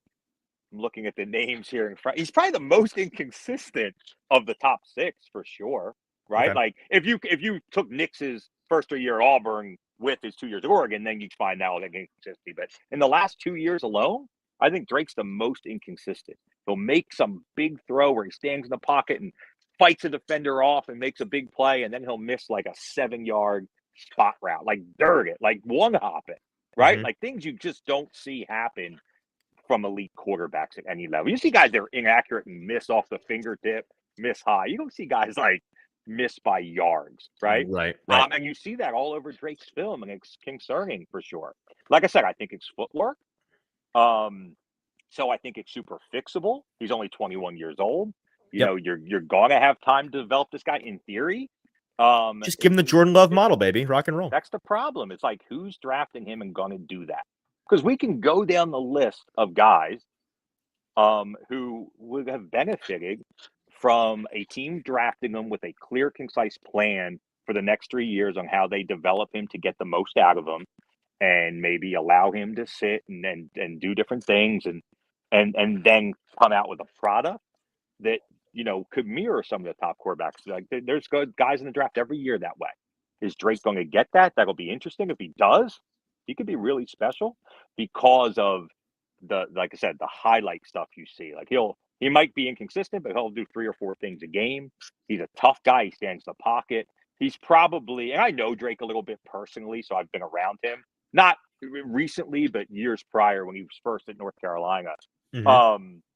He's like the best guy. Like, he's just, you've seen it in his That's what you've heard. Yeah, that's what I've heard. Yep. Super. So he's the check all the box intangible guy. If you're worried about Caleb Williams, or you heard some things about Jaden when he was at Arizona State, like they were concerning. Spencer Rattler, obviously. Well, Drake's the opposite of all that, right? He's the best guy, the leader that you want, the face of your team. A lot of what I think Titans fans have liked about Levis since he's been there, right? You get that kind of style with Drake, right? And I think that goes a long way too. But like I said, I think he's willing to make throws over the middle. I think you see an understanding of how to work through a concept and being on time to intermediate routes, coming off his first progression, reset into his second, and having the conviction to pull a trigger. Mm-hmm. Something that we talk about a ton with QBs. Are they seeing it and then pulling the trigger when it's there, or are they seeing it and hesitating and for some reason not pulling the trigger? Well, Drake's a guy that, for better or worse, because sometimes he'll put balls in the wrong place, but he'll pull the trigger. So those are the things when you watch Drake where you're like, man, it's kind of like the Rattler discussion. If I can just wrap up those 20 things he does well and see it more frequently, more consistently, and then back to just body types, the big, strong, stand in the pocket. Yep. 10 years ago, that's the guy that you drafted. Like, that's what a QB is supposed to look like. Now, obviously, athleticism and some of the different play style has taken over the league a bit. I think he's more athletic than people give him credit for. He can move. Yeah. I think so. Yeah, I didn't mean it like, he's Yeah. I just wanted to make that point clear. Oh, yeah, for sure. And like I said, I think when you see it with him, is kind of like where you see it with Rodgers, like movement in the pocket, being able to avoid pressure, buy some extra time. Creating lanes. Yep. Yeah. His thing's going to be when does he realize the play's done and not make a big mistake? When do you take the sack? When do you just throw it away instead of trying to power through a defender and make, you've seen some of those bad turnovers on his film. But like I said, I think a good coach is going to say, bring him in, I'll fix that. You know what I mean? From an offensive, not just the team in general. Yeah. But the offensive personnel around him. I think I have a hard time discounting the fact that of these top 6 guys, you can argue the inconsistency is the strongest with Drake May. Yep. But I think you can't argue anybody was in a worse offensive situation than Drake May was, not necessarily from a scheme situation, but at least the talent around. I mean, this guy's throwing to Tez Walker as his first. He's number 1 receiver is Tez Walker out there. The offensive line, not particularly fantastic. If I'm Drake May, I'm begging for Washington to take Jaden Daniels and for the Vikings to come rescue me, because I think if you put him on a team like Minnesota, where you can't understate the jump from that North Carolina situation to going with the KOC and having the best receiver in the league and Jordan Addison to throw to 100%. And TJ Hawkinson and those bookend tackles to play behind, that's the kind of situation where, and you've heard folks talk about May in the context of, well, he's kind of got some Josh Allen things to him, where we talk about the two guys coming out in similar ways, that the highs are there, the arm talent is there, the athleticism, the big body, the build is just it's super inconsistent and too much of a gamer at times. And Josh is the rare instance of a guy that came into the NFL, not to a particularly great situation in Buffalo, but still figured it out. He had that it. With Drake May, I think the best case is if he goes to a team like Washington, where you're going to have not the greatest situation, going to have to figure it out. And maybe you turn into the guy that was promised by year 2, year 3, like Josh did. It's just, you can't bank on that, because sometimes that like there's a serious element of luck there. Yeah. I mean, I think that's it. It's so funny because we know this situation is what most like directly equates to a rookie quarterback success, right? We Sure. know it not just from scheme and how good the talent around, but like ownership and like stability, and are they willing to see that guy? You're right. Josh Allen is the test case of like, if this He works walked out the valley of the shadow of perfectly, death, and he came out because he's just that dude. and so every year it's like, okay, who's the Josh Allen of this draft class who is going to Good do luck. that? Good and luck. we haven't found them yet. The other thing is They're like, not usually out there. Yeah, but who's going to give him that time? Like, some teams would have seen Josh Allen rookie year, and they would have been drafting a QB the next year. They would have. You think if Cleveland took Josh that year instead of Baker, they would have given him 3 years to figure it out? That's exactly right. I mean, Jalen Hurts has made a similar, I think, improvement from where he got drafted. But luckily, Carson Wentz kind of flamed out, and then Jalen was what they had, and it kind of gave him. Remember, every year it was like, Eagles should draft a QB, and then they're like, they waited one more year. Same with Chicago. I thought Justin Fields was maybe not as quickly, but starting to make some of. Now I get it, but then Caleb Williams, you can't, right? And you can't not. But so it's not like no one else has ever made that development that Josh has. But did the team give him the time to keep going? Right. And that's the tough part. Everyone talks about like Peyton Manning. What he throw, like 25 interceptions his rookie year? All the interceptions, man. There's zero chance. There's no chance a quarterback, like if a quarterback throws 6 in like his first 2 games, he'll never start another game again. Right. It's over. It's done. Yeah. No rookie QB is going to be allowed to throw 25. Anthony Richardson would have been last year. I think the Colts got him and said, we are committing to what this development's going to be. Yep. And it's, we're going to mold him like Steichen molded Jalen Hurts. And as we're a new coach with a patient GM. And we'll go solid ownership. 4-12. Yep, we'll go 4-12, and he'll throw 30 picks.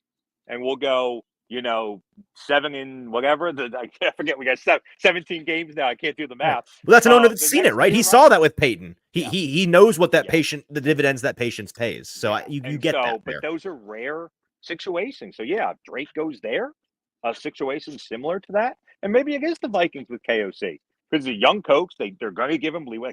I think they'd love to. I think if they could handpick their guy, it's not Caleb. I think that's their guy. So the question personally. is, can they get him? Can they find him? How do they get up? Can they get up to 3? Will it still be there at 3? Yeah.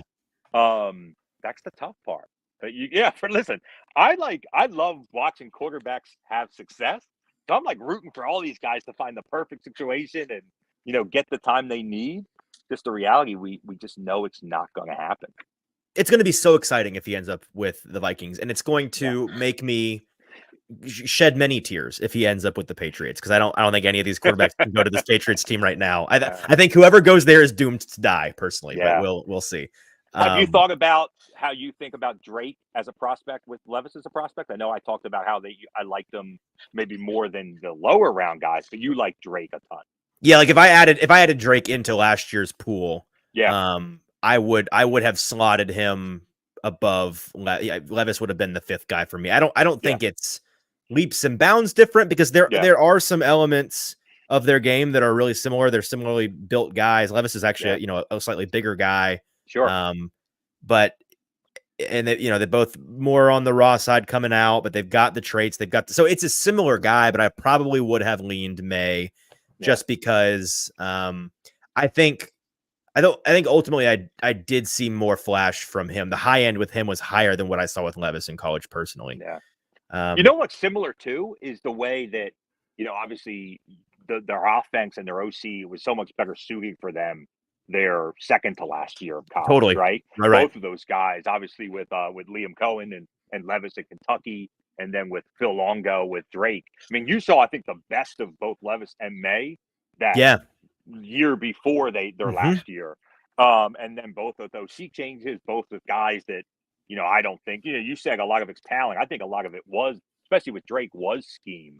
They brought in Chip Lindsey, who had been at Auburn when Stidham was there and had been a Troy maybe as a head coach and kind of bounced around. But I think when you watch just the film and the concepts and the schemes didn't do him any favors. That's interesting. I think Drake and Will, if they were in the same draft class, would have been a very interesting, because a lot Conversation. of similarities to like how those last 2 years and how you kind of look at everything. And guys that, yeah, like look similar and play somewhat similar as well. Well, you know what? That sparked a framing in my mind, which it's really not along the lines of what you're talking about just then, but you talk about the situation that May was in. Yeah. I think a good way of looking at it when you're trying to parse between these top four quarterbacks, and in particular May and McCarthy and Daniels, there's not a question in my mind that if you had put Drake May in that situation at Michigan or in that situation at LSU, that he would be with a bullet the second quarterback in this class. I don't think anybody would argue it. And I think if you did the inverse and put either of those other two guys in the situation at UNC, I'm not sure we're talking about them nearly as highly as prospects. I agree. I mean, listen, I'm sure like Carter Bradley and Michael Pratt are saying, man, if we were at Michigan in that system and that was all I had to do, we'd be national champions too. Give me Neighbors and Thomas Jr. I can throw the rock. Like, come on, man. So, no, I think that's right. I think that's always a fun one to do draft wise. Okay, will he have the same success in there if if they switch places? And that's the coolest unknown, but the best way to think about. We do it in the NFL too, right? Like, you got to. Does Bryce Young stink and CJ Stroud's incredible? Or, if you flip situation, what would CJ Stroud in Carolina? Probably still better than Bryce. You know what I mean? But you have that discussion. But it's a part of the equation, whether it's 50% of it or 20% of it. It's some 100%. Percent of it. Right. Yeah. Okay, that leaves us with our top guy in Caleb Williams, who a future Chicago Bear, easily the best quarterback in this class, according to you, clearly, according to me. I'm imagining JT feels the same way. The conversation we need to have is just like where, and we've already sort of had it, where it's like he's in that tier of Trevor Lawrence, maybe like a false god kind of thing. Because I remember Trevor Lawrence coming out and it was like, he is a generational prospect. And a lot of folks, I think, probably like you and I would push him out. Oh, he's very, very good. He's the best quarterback in this class. Generation might be a step too far. With Caleb, that's kind of where I'm at. He's got some things that he does that are truly different. And our buddy over at The Ringer, Danny Kelly, in his draft guide, he talks about it. There's this viral video that I don't expect you to have ever seen, but there's this guy that plays Vivaldi on the accordion. Okay. And it's a viral video because it's just it's a song on an instrument you'd never expect to hear. Okay. And it's incredible when you're listening to it. And his point is the comp is that because you don't quite know what you're watching, but it's fantastic. It's at the top of its craft. And so like Caleb does some things on the field where you see it and it's different than a lot of the things you've seen. And you feel there's a little intrusive thought in the back of your head is like, I've seen Patrick Mahomes do some of these things, but of course we're not going to go there. Yeah. But it's those elements of his game where you're like, this guy can be really, really, really special if it all hits, if it comes up sevens. There's definitely something for seeing a guy do something that you never see anybody else do. Right. Like he can literally make a play on the field. He can, escape pressure, spin around, like fake a throw. And then the vision, he sees a guy that he should not be seeing. And then you can just say, I've never seen another quarterback at big level college football ever do that. Right. I've never seen a guy in the NFL ever do that. I can even say like the quarterback my NFL team has certainly can't do that. Mm-hmm. Right? Like when you see that, it's hard not to get enamored with that piece. Now you're right. This goes back to like, okay, if we just picked everybody's top 30 plays and we did highlight films, you can't just draft off that. Caleb, they'd all be top 10 picks. Yeah, right. Yeah, but like some guys would be different than others, right? Like, yes. Caleb Williams' highlight film looks a lot different than JJ McCarthy's highlight film, right? Yeah. Now Zach Wilson's highlight film looked great. Malik Wilson's highlight film is out of this world, things of that nature. So it's not that that's the most important part about playing QB, but you do get enamored with those pieces. With Caleb, it's not just the ability, the arm talent to do it. To me, it's the understanding and kind of adaptability in different situations to be able to find a solution, right? We thought about a lot in the QB training and development world. Like we'll do drills and things like that. But really all I'm trying to do is like create a problem on the field. And then the quarterback's job is to solve that problem, right? That's what we're thinking about. So maybe I forced him out to the flat to their left and the receivers cut back across the field. From that point on, you do you. You want to stay on the run and close your shoulder and throw. You want to flip your hip. You want to stand and get stationary and right. Like that's and you're trying to recreate and make it as close to what happens on the field on Sundays as you can. That's the thought process. So Caleb was a guy who would just excel in being able to solve whatever problem is presented to him on the field. And he can do it with different arm angles. He can do it by, showing different levels on different touch throws. Has the arm talent to throw it on a rope and get into a tight window if need be. He can buy time and extend the timeline within the pocket, so not just like being able to escape or like pocket presence, but literally like pocket like manipulation, right? Like where to move to help out my tackle, where to buy an extra half a second so that this third route, my progression has time to develop and open up. There's just like you just watch him play, and it's like a high level understanding of how football is played and how quarterbacks need to play to be successful. That's the cool thing.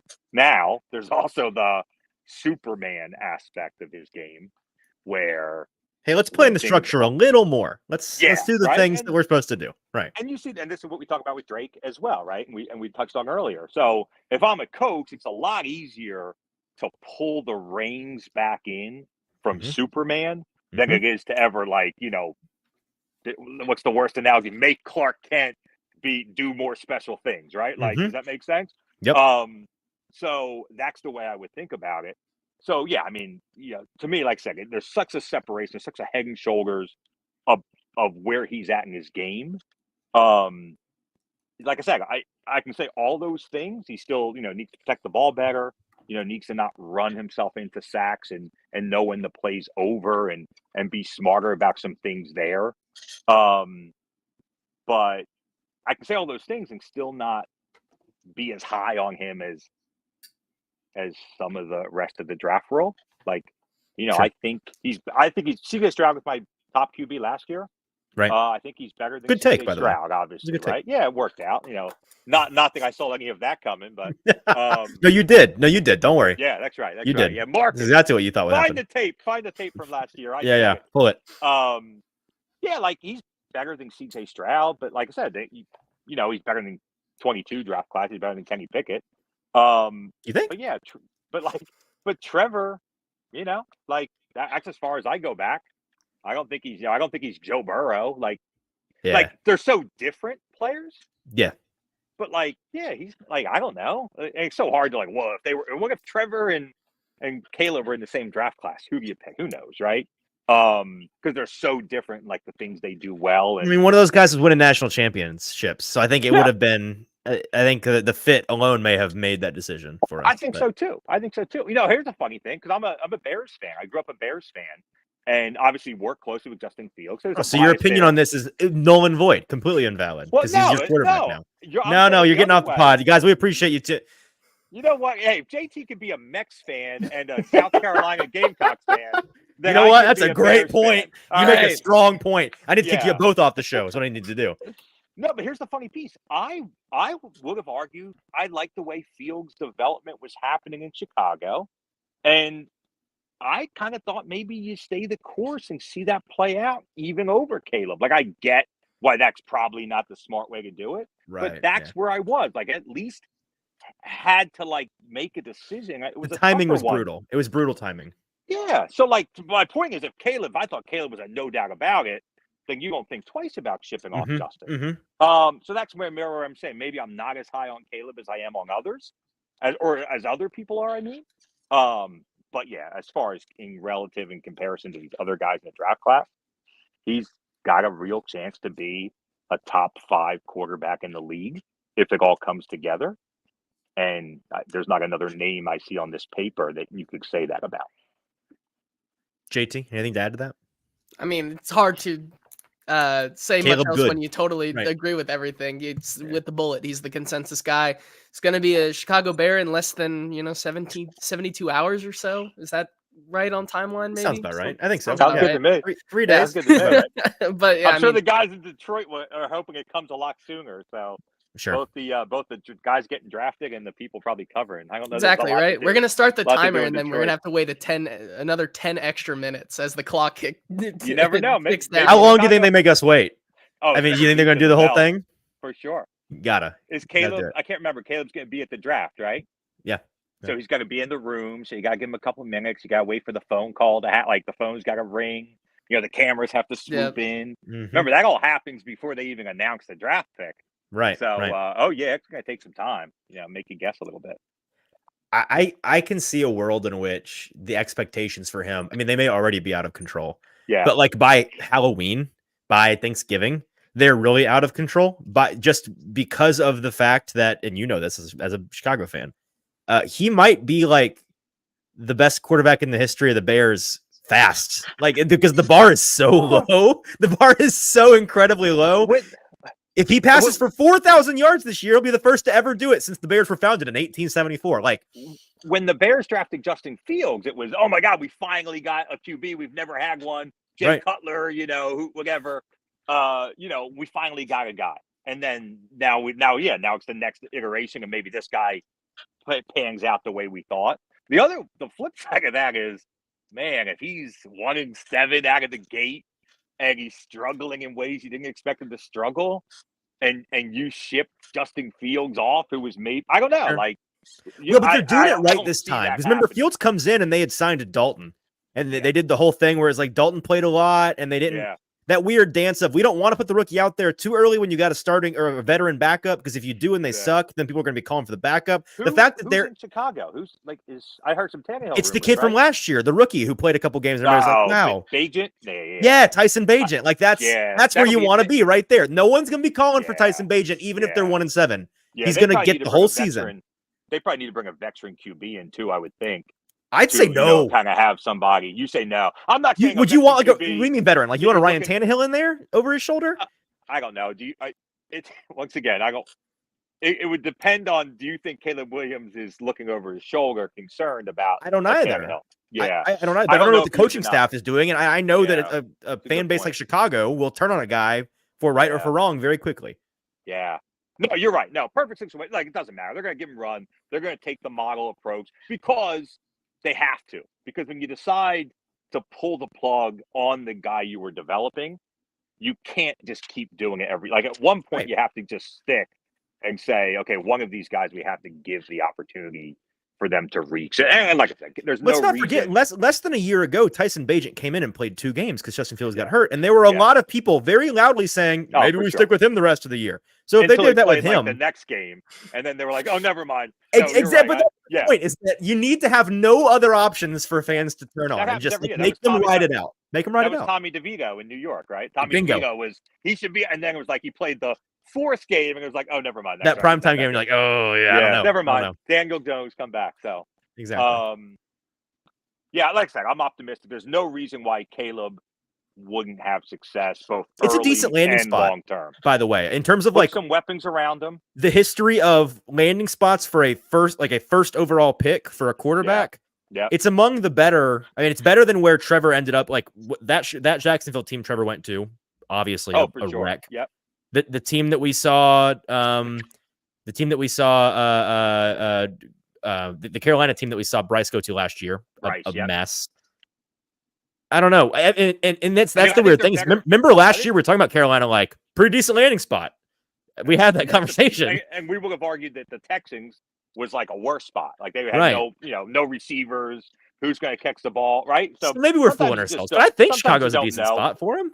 Yeah, I do too. The head coach, it'll be interesting. Like you'd almost like them to just commit to a long-term contract there with the head coach. Now I don't know that he earned it, but like once again, we're just trying to get some continuity and stability. Let's see that thing go for 3 years and nobody be questioning it.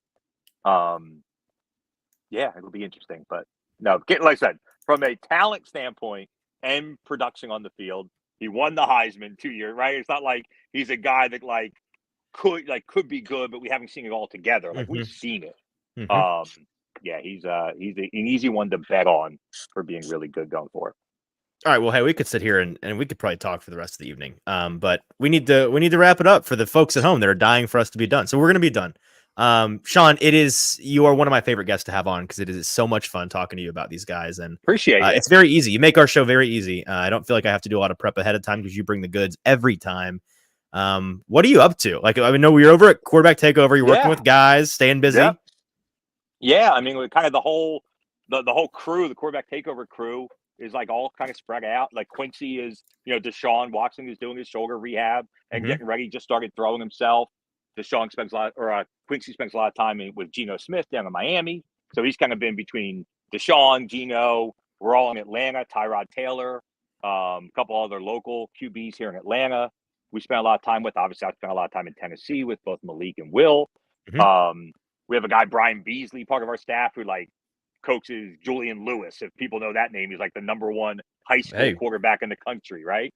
So you got guys that like just wherever our quarterbacks kind of need us, and everybody's split up a little bit, and just this is off season time, so There you go. it's fun, and now we get this little break because teams, guys are back with their teams, and then once OTA's over, we'll kick it back up again in the end of May and all through June and get them ready for training camp. So it's really the best time of year for me. I believe it. We're like, and then we get to put all the work in, and then fall comes around and we just get to watch the guys play. So, Well, Sean, we're definitely going to have you back on in the summer after you've had a chance to work with those guys. And I was promised pizza and beer if I jumped on the show. So I guess I got to come up. next time you're in Nashville, you know how to reach us. You have our Yeah. phone number. We will treat you to wherever you want to go. I know you come to town.